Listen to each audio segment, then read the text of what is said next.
كمقبله طبق كيجي لذيذ بزاف. كنحتاجو فيه الخضر بحال الفلفله، الدنجان، القرعه، هادو اللي كيصلحوا لينا. غادي تاخذوا تقريبا 4 حتى 5 د المعالق ديال الزيت النباتيه في مقله كديروها كتسخن على نار مهيله. مباشره كنمشيو ناخذوا مطيشه على حساب القياس وعلى حساب مطيشه واش كبيره ولا صغيره.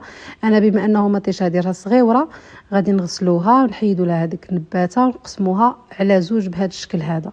كانت عندكم كبيره المهم هذا الطبق او هذا الوصفه كتحتاج شويه مطيشه، لانه فاش كنحيدوا لها القشره ما كتبقاش كميه كثيره ديال المطيشه، ضروري غير خليوها بالقشره ديالها.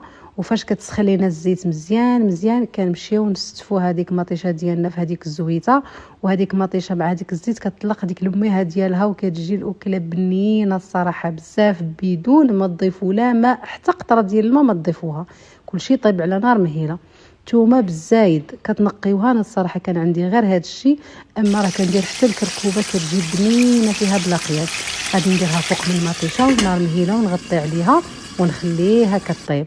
مباشره نمشيو ناخذو هنايا. ما كانش عندي الصراحه فلافل الوان كيجيو رائع، غير الحمراء والخضراء كيجيو فنين.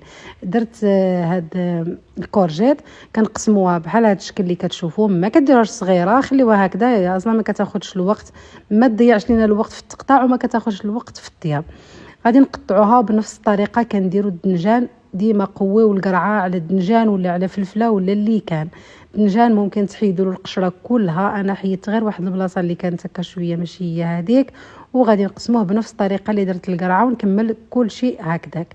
كنمشيو نلقاو مطيشه ديالنا طلقات راسها، نحيدوا لها القشره، وممكن انكم تخليوهم، كنفضل تحيدوها وكتمعكوها. هي دوك الثومه كتكون طلقات تقريبا واحد 7 حتى 10 ديال الدقائق طابت، ديما النار مهيله.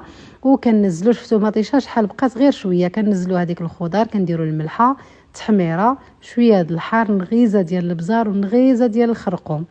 صافي هنايا غادي غير ننزلها باش ما كيلصقش في الغطاء التوابل. غطيوها وخليوها حتى كتبدا كتطلق، ديما كنأكد على النار مهيله بزاف.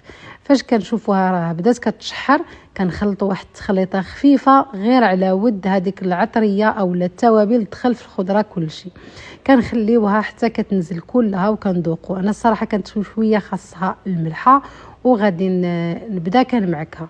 كنلقاها الصراحه دخلها الطياب وراه بدات يعني راه طابت، وكنمعكها كمزيان، ولكن الدنجان ما كنمعكوش مزيان كنخليها كطريفات. شوفوا الشكل ديالها فعلا كتجي معلكه وكتجي بنينه بزاف.